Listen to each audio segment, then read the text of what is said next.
A paz do Senhor, meus irmãos. Sejam bem-vindos a mais um trimestre da nossa Escola Bíblica Dominical aqui na classe dos adolescentes. Hoje estamos dando início aos estudos do primeiro trimestre de 2021. E nesse trimestre teremos a oportunidade de conhecer um pouco mais sobre a pessoa e as cartas escritas manualmente por um indivíduo cuja história é intrigante, a sua conversão é desconcertante, o seu ministério é contagiante e a sua produção literária é profundamente edificante. O nome dele é Saulo, também conhecido como Paulo, o apóstolo dos gentios. O tema que vamos estudar neste trimestre é Aprendendo com as Cartas. Então vamos nos aprofundar, meus amados irmãos, nas 13 cartas escritas pelo nosso irmão Paulo, o apóstolo dos gentios.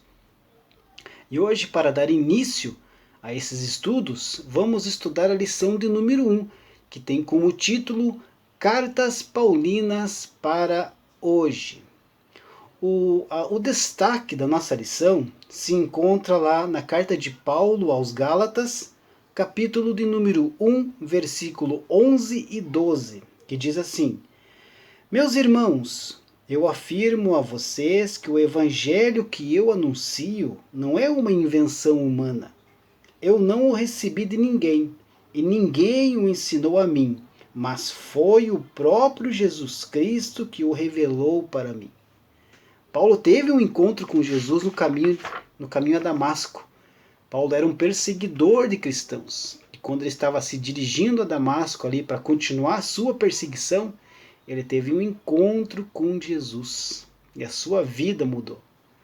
E nós sabemos, meus amados irmãos, que quem tem um encontro com Jesus tem mudança de vida. Quem tem um encontro genuíno com Jesus não permanece a mesma pessoa. Basta estar com o coração aberto e aceitar os ensinamentos que Cristo tem para a nossa vida. A nossa lição diz assim: neste trimestre teremos a oportunidade de conhecer um pouco mais sobre a vida e a obra do apóstolo Paulo, mais tarde conhecido como o apóstolo dos gentios, pois levou a mensagem do Evangelho de Jesus Cristo às pessoas que não eram de origem judaica. A sua história é intrigante, as suas epístolas edificantes, a sua conversão desconcertante e o seu ministério contagiante. Então vamos caminhar pelos corredores das Escrituras Sagradas, em busca de informações a respeito de Paulo e de seus ensinamentos? A lição aqui está fazendo um convite. Vamos entrar pelas Escrituras Sagradas? Vamos nos aprofundar na história desse apóstolo maravilhoso que foi o apóstolo Paulo?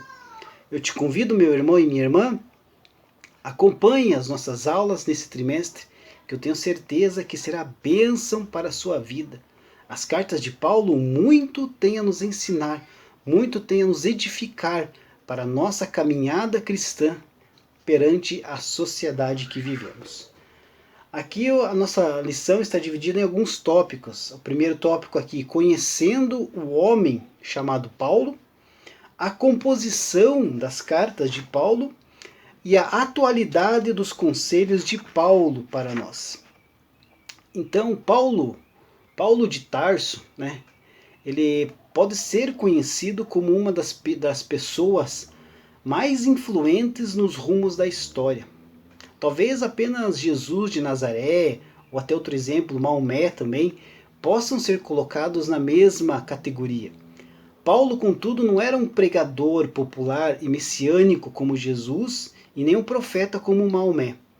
Talvez possa ser considerado o intelectual de maior sucesso de todos os tempos, sem o ter pretendido, pois, embora ele fosse um estudioso das escrituras sagradas do seu povo, não foi como um pensador que se terá concebido, e também não foi como um líder de massas, como foram Jesus e Maomé. Cada um à sua maneira, cada um ao seu estilo.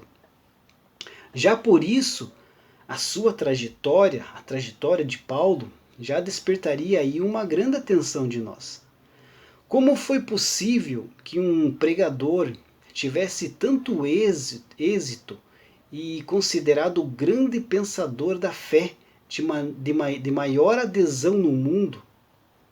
Nascido como Saulo, em família de tradição judaica, ele cresceu na leitura tanto das escrituras hebraicas como das letras gregas. Já adulto, seguidor rigoroso das tradições das elites judaicas, ele tornou-se um perseguidor do que considerava ser uma heresia, os seguidores de Jesus de Nazaré. De tanto perseguir, ele tornou-se seguidor daquele mesmo Jesus, que nunca conhecera em vida e cujos seguidores tanto ele combateu. Sem ter convivido com Jesus, Saulo teve contato direto com Cristo ressurreto e formulou a sua própria interpretação da nova fé, do cristianismo. Tornou-se então o apóstolo dos gentios. Foi conhecido pelo seu nome grego, Paulo, e pregou pelo mundo e fundou muitas das comunidades que estão na origem do cristianismo. O grande apóstolo Paulo, ele nasceu por volta do ano 3 da nossa era, no lar de um piedoso casal no bairro judeu de Tarso. As ruas eram estreitas e as casas pobres, mas aquele dia foi de imensa felicidade para toda a família. Contemplaram o rosto do filho e sentiram-se satisfeitos e orgulhosos. Embora vivessem numa cidade gentia, os seus pais resolveram dedicá-lo ao serviço de Deus e fazer tudo o que estivesse ao seu alcance para educá-lo como um verdadeiro israelita. O pai pertencia à tribo de Benjamim e gabava-se disso sempre que os vizinhos mencionavam as suas árvores genealógicas. Todos sabiam que Saul, o primeiro rei de Israel, era benjamita. E apesar de morar em Tarso, a família considerava as montanhas orientais da Palestina o seu verdadeiro lar, como faziam os judeus piedosos. Para eles, Jerusalém era a cidade mais bela do mundo, pois ali estava a casa de Deus, o templo do Senhor. Eles enviavam ofertas para os reparos do templo e a cada ano planejavam visitar a cidade santa por ocasião da Páscoa. 8 dias após o nascimento do menino, os pais deram-lhe um nome. A cerimônia foi seguida de uma ceia, para a qual todos os amigos e parentes foram convidados, e cada um levou o seu presente. Ele recebeu um bom nome hebreu, Saulo. Esse era um nome muito querido de todos os descendentes de Benjamim, porque assim se chamava, como eu já citei, o primeiro rei de Israel, Saul. Mas como viviam no mundo romano, eles usaram também a forma latina do nome, que é Paulo. O Império Romano que dominava naquela época. Então eles usaram também o nome de Paulo para identificar o menino. Nos negócios, ele era Paulo, porque isso impressionava os gentios. Mas a mãe sempre o chamava de Saulo, pois esse nome agradava-lhe o coração. Tarso, onde Paulo nasceu e foi criado, era a capital da principal cidade da Cilícia. Era uma das maiores cidades do Império Romano. Hoje não passa de uma insignificante cidadezinha turca. Alguns dos seus largos muros de proteção ainda existem, mas em completa ruína, com flores e mato crescendo pelas frestas. Fora da atual Tarso, encontra-se uma ponte sob cujos arcos o rio Cnido corria no passado. Hoje, só podemos olhar as ruínas e os registros históricos da cidade que abrigou Paulo desde a sua infância, também na sua juventude, e imaginar a influência que as suas escolas, academias e ginásios exerceram sobre a vida dele. Apesar de sua grandeza, Tarso não se destacava por sua antiguidade. Embora fundada antes de Atenas e Roma, se for comparado a Damasco ou a Jerusalém, não passava de uma criança. Ela experimentou as suas primeiras glórias nos dias de Alexandre o Grande, quando muitos gregos abastados construíram ali as suas residências e os seus palácios. A fama lhe proveio principalmente do seu entusiasmo pela cultura. As suas escolas atraíam filósofos e professores de renome internacional. A afirmação de que ofuscava qualquer cidade como centro cultural era bem justificada. Mas de todos os homens ilustres de Tarso, produtos do ginásio e das famosas escolas, ninguém foi maior do que Paulo. Ele galgou alturas superiores a todos os demais. Todos foram esquecidos, e apesar de tanta grandeza desta cidade, deixaram apenas uma pequena marca na história. O grande apóstolo de Cristo, porém, cativou de tal forma o coração de milhões de pessoas em todas as eras, e alçou-se a tal proeminência que a própria Tarso é lembrada não por suas escolas e comércio, mas sim porque Paulo ali viveu. Os antigos, aqui é no outro ponto da nossa lição, a composição das cartas de Paulo. Mas o que são cartas? Como assim cartas? Os antigos, eles se comunicavam-se por meio de cartas, ou também epístolas. Epístolas e cartas são a mesma coisa. Havia grande troca de comunicação por meio do envio de mensagens, mais ou menos longas, que podiam ser enviadas a pessoas ou comunidades próximas ou distantes. Na maioria das vezes, o autor da carta não a escrevia de próprio punho, mas acabava ditando para um escriba redigir.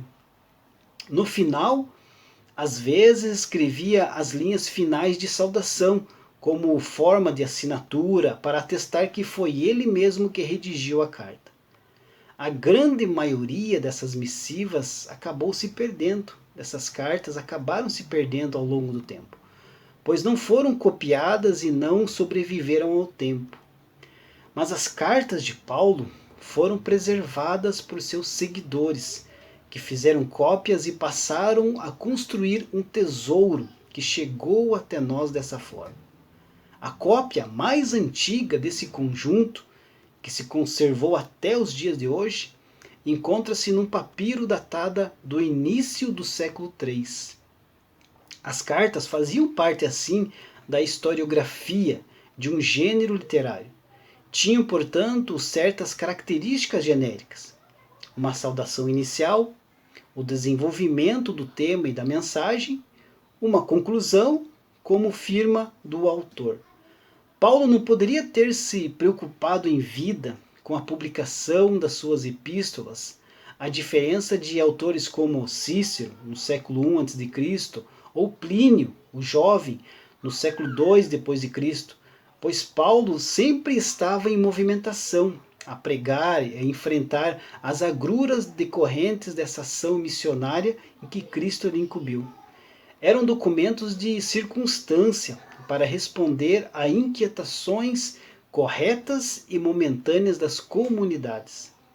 Mas quem copiou as suas cartas? Não sabemos. Foi fidedigno ao original? Tampouco podemos saber em que medida. Mesmo assim, as cartas constituem os documentos que mais nos revelam Paulo. Cerca de 1/3 do material do Novo Testamento é constituído de cartas. Toda a literatura de Atos em diante, à exceção de Apocalipse, consiste desse gênero de cartas. Essas cartas foram escritas para atender a necessidades reais. Elas contêm explicações doutrinárias, exortações morais, práticas, instruções ministeriais e recomendações éticas. São endereçadas a igrejas, a ministros do Evangelho e a pessoas em particular. Nelas, nas cartas, igrejas são orientadas e exortadas. doutrinas são explicadas e pessoas são fortalecidas na fé. As 21 cartas do Novo Testamento podem ser divididas em 2 grupos. As epístolas paulinas, que é o tema que vamos estudar nesse trimestre, isto é, as cartas escritas pelo apóstolo Paulo, que vai de Romanos a Filemon, e também as epístolas gerais, que vai de Hebreus a Judas, que foi escrita por diversos autores. As cartas de Paulo também recebem ali uma classificação. Primeira e segunda Tessalonicenses são as primeiras cartas, pela sua antiguidade. Romanos, 1 aos Coríntios, 2 aos Coríntios e Gálatas são chamadas as grandes cartas, ou cartas principais, pela sua importância. Por isso, são as primeiras cartas em ordem dos escritos do apóstolo. Efésios, Filipenses, Colossenses e Filemon são denominadas as cartas da prisão, pois foram escritas no tempo em que Paulo era prisioneiro em Roma. 1ª e 2ª Timóteo e Tito recebem a designação de cartas pastorais, por serem dirigidas a esses 2 obreiros em particular. A carta de Paulo aos Romanos, escrita aos cristãos de Roma, é um tratado magnífico acerca da justificação divina e do plano da salvação. 1ª e 2ª aos Coríntios, endereçado à igreja em Corinto, que contém instruções doutrinárias e discutem o ministério apostólico de Paulo. Gálatas, escrita aos cristãos da Galácia, em que Paulo defende a sua autoridade apostólica e a doutrina da justificação pela fé, advertindo contra o perigo judaizante. Efésios, endereçado à igreja de Éfeso, que destaca o plano da salvação, a demolição das barreiras entre judeus e gentios. Filipenses, escrita aos cristãos de Filipos, trata de vários assuntos, como a humildade, a unidade e o compromisso. Colossenses, endereçado à igreja de Colossos, destaca a igreja de Cristo como cabeça de Cristo. 1ª e 2ª Tessalonicenses, endereçado para a igreja de Tessalônica, ressalta a consoladora esperança da futura vinda de Cristo e esclarece a doutrina do retorno de Cristo. 1ª e 2ª Timóteo contém conselhos preciosos ao seu filho na fé, Timóteo. Tito, onde Paulo exorta um evangelista em um campo trabalhoso. E finalmente Filemon, uma carta pessoal do apóstolo que recomenda um escravo fugitivo ao seu dono. Ao estudar sobre o apóstolo Paulo e os seus ensinamentos deixados às igrejas em suas cartas, percebemos o quanto Deus usou este homem, cheio de graça e de verdade. Ele sofreu naufrágios, foi apedrejado, caluniado, desacreditado, confrontado, aprisionado, picado por uma víbora, acometido por uma enfermidade incurável, decepcionado, mas continuou firme em sua vocação.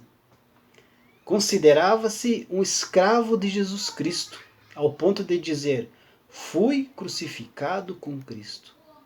Assim já não sou eu quem vive, mas Cristo vive em mim. A vida que agora vivo no corpo, vivo-a pela fé no Filho de Deus, que me amou e se entregou por mim. Se encontra lá em Gálatas 2:20. O grande destaque da vida de Paulo, meus amados irmãos, não foi a completa perfeição, mas a inteira entrega a Deus. Entendo que as palavras do pastor e teólogo inglês Brooke Foss Westcoast sintetizam muito bem a pessoa de Paulo, bem como aquilo que Deus espera de cada um de nós. A marca de um santo não é a perfeição, mas a consagração. Um santo não é um homem sem falhas, mas um homem que se entregou sem reservas a Deus. E assim foi Paulo. Tema que iremos estudar nesse trimestre e tenho certeza que será bênção para a sua vida. Deus abençoe a sua vida e até a próxima aula, se Deus assim permitir.